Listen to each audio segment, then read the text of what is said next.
Welcome viewers old and new. This is your conversion rate optimization or CRO crash course where I'll be covering everything you need to know to get a basic understanding of CRO. I'm a poet and I didn't realize. At the end of this video, you'll be able to recognize the key aspects of a high converting design, find out what can absolutely rip a hole in your conversion rate, and learn some quick fixes to boost your landing page's conversion rate. Pretty much everything in CRO hangs off the 6 simple principles I'm about to teach you, so sit back and enjoy whilst I walk you through it. My name's Colin. I used to think CRO was simply the UN's designation for Croatia, and let's dive right in.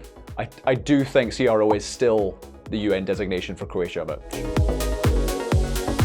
before we get properly started, what is a conversion anyway? Because we ain't talking about rugby, and it certainly isn't about getting people to go to my uncle's church in the Highlands. If you're in e-commerce, a conversion might mean somebody placing an order in your store.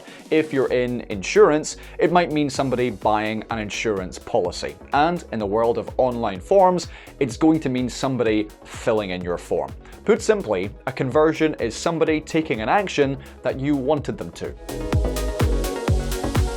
So based on that, it follows that a conversion rate is the number of conversions divided by the number of people who landed on your website or form. So if 100 people land on our form and 10 fill it in, that's a conversion rate of 10%.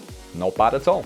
CRO is the art and science of improving your conversion rate. There's a ton of stuff we can do to make our websites, landing pages, and forms more compelling, less anxiety-inducing, and ultimately more likely to convert. Let's go through those basic principles now, starting with this.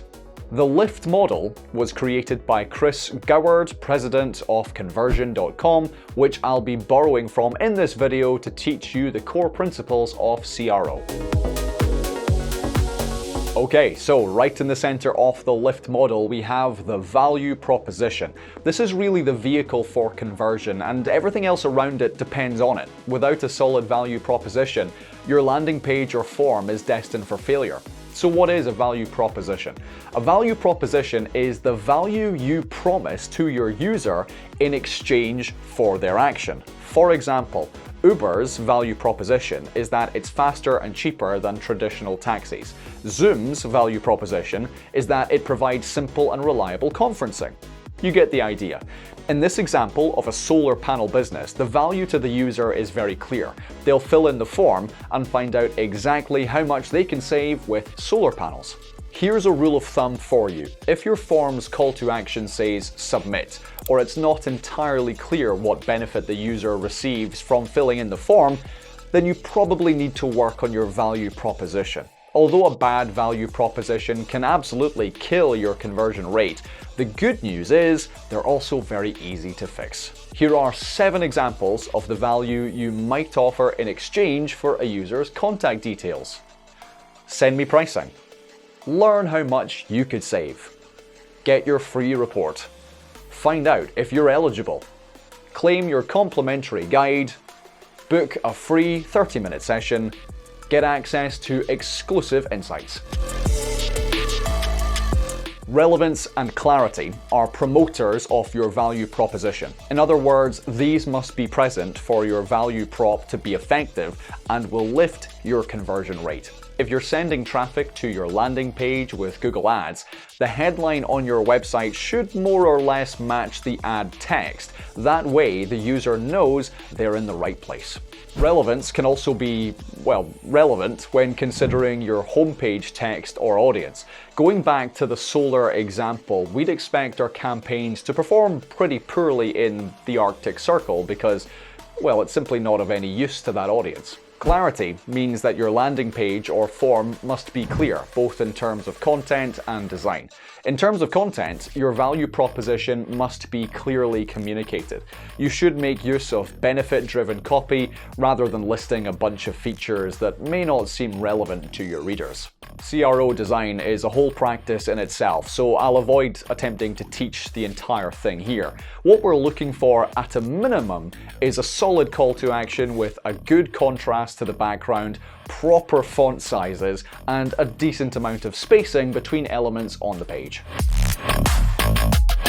Anxiety and distraction are detractors to the value proposition. Even with a strong value prop, these will reduce its effectiveness and cause a decrease in your conversion rate, if I can speak properly. Anxiety is a fairly wide bucket and encompasses all of the negative thoughts and feelings a user might experience when they load up your page. For example, is this site trustworthy? Is this site secure and credible? And this is why you'll often see trust badges, testimonials, or partner logos on a high-converting landing page. Distraction refers to the idea that your visitors might wander away from the conversion goal while they're on your website and do something else. That's me. It could be caused by a number of links. Click here, or here, or here. Perhaps a large amount of copy, or design elements that just don't fit. When we say we want to minimize distraction, we want to strip away anything that's not a promoter of our value proposition. If it doesn't improve clarity or relevance or inspire a sense of urgency, it's probably a distraction. Another killer cause of distraction in CRO is loading times. If your users are waiting for 10 seconds while the page loads, you can be absolutely sure they'll be distracted and go somewhere else. Finally, we have urgency. This adds fuel to your value proposition. Without any sense of urgency, your visitors will get more easily distracted and fail to take action. This is why you see those 30 people looking at this page today banners whenever you're trying to book a hotel room, or 1 ticket left on train fares at a certain price. The service is trying to impart a sense of urgency so you take action. You don't need to go full throttle here. Depending on your website, it can often be enough to show stock levels, add a time-limited offer, or simply suggest that the offer might not be around forever. Alright, so with these simple 6 principles, you now have a solid foundation of CRO knowledge and will be much better equipped to recognize high-converting design and boost your own conversion rate. And if you're looking to create forms and experiences that really convert, I want to share something with you. Growform. Growform was created to let you build beautiful, high-converting forms that look great on any device. Unlike other form builders, Growform was built with the CRO principles I've shown you in this video at its core, so you know that anything you create will start from best practices. And that is it. Even I feel like I've learned something talking through all that again. I trust you've enjoyed this video as much as I have enjoyed making it, and you can let me know in the comments. I always appreciate people's feedback from wherever you are in the world. Leave a like, subscribe if you're yet to. We're almost at the big 75 mark, so help us get there.